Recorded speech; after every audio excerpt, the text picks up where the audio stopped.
right, let's get started. Another edition of Tech on Ice. Today, I want to talk about something that is top of mind because it's .NET Conf this week. Um, I want to talk about the best thing about .NET. If you folks know me, if you folks have been following along, you know that I love .NET. I've been a .NET developer my entire professional career, or a Microsoft uh, tech stack developer. Um, but I've learned other things outside of the Microsoft tech stack. But I always go back to .NET because it's my OG, my one true love as a language. Um, and the reason why I think that I've stayed with .NET for so long, other than just it being a great option for career journey, like we talked about career journeys the last few episodes, is the community. So, like, the .NET community is amazing. But whether they're if you go out and you go to conferences, you go to meetups, you engage with people on social media, like .NET is just a great community. The product teams, the engineers, advocates who work at other companies that aren't Microsoft that talk about .NET just has created this ecosystem of just like really awesome folks that really get me excited about .NET now and .NET in the future. And I think .NET Conf is a great reminder as to how great the .NET community is. Sure, like any tech, ecosystem or echo chamber is what I typically call them. You'll run into folks that are going to complain, or folks that are always just going to harp, bad actors, or just negative people in general. But predominantly, the people that you engage with around .NET online or at events are just awesome folks, and they're trying to do really cool things, like whether you're using Maui to build mobile apps and desktop apps and apps that run on TVs and watches. You're building things in Blazor that everything runs like in the browser. You building things like building things with Aspire, where you can kind of connect all the pieces of your solution together to make like a really great like developer experience. And then there's all these miscellaneous tools, whether they're built by Microsoft or not built by Microsoft, that really have made being a .NET developer really awesome. So, I haven't had an opportunity to watch any of the .NET Conf sessions. A little bit inside baseball. Like right now I'm in Prague, but I'm recording this video last week. Think about that from a time zone perspective.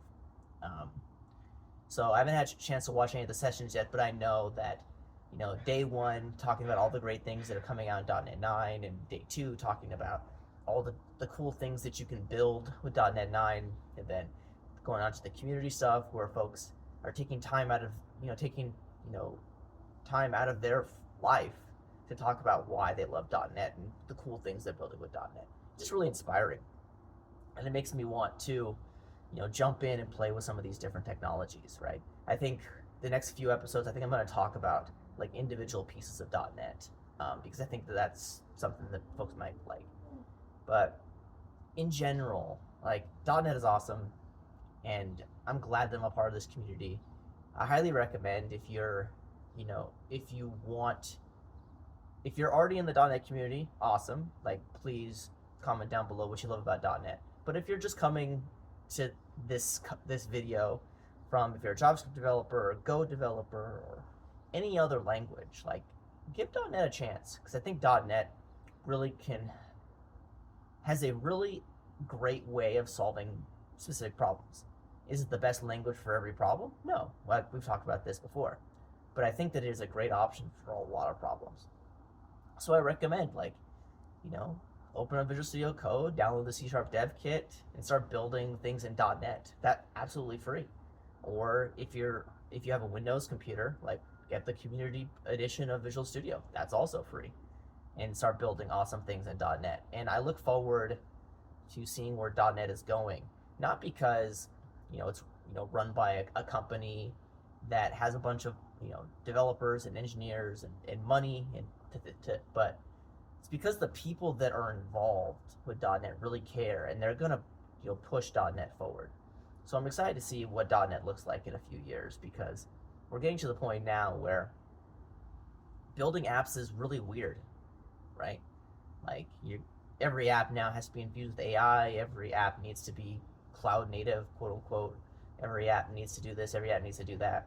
And how .NET is going to manage all those different ways to build apps is going to be really interesting to look at. So that's it for this episode. I just wanted to just say how much I love .NET and talk about the community, and it highly advise folks to go to events, go to meetups. I got started doing this whole content creation thing by speaking at the New York .NET meetup group years ago. And I don't regret it at all. The first big thing that I did, like from a content creation perspective, was I wrote docs for .NET, like as a community member. Like I worked with a friend of mine, Scott Addy, who at the time was working on the docs team, and helped me like build a migration doc from .NET Framework to ASP.NET Core, ASP.NET Framework to ASP.NET Core, and for a long time that was a very like well visited page, and it's something that I'm still proud of, even though that page has been rewritten and removed and reshuffled. I don't think one word that I wrote all those years ago is there still, but it just shows you the great power of community, right? I went from just being just a regular developer and then contributing to docs, now speaking at conferences. Now I sit in a cold plunge talking about the tech that I love. And comment down below like what you love about .NET and what .NET has done for you, and I'd love to hear it. And obviously, like always, like and subscribe, and we'll talk to you next time. Hope you enjoy the rest of your day. Take care.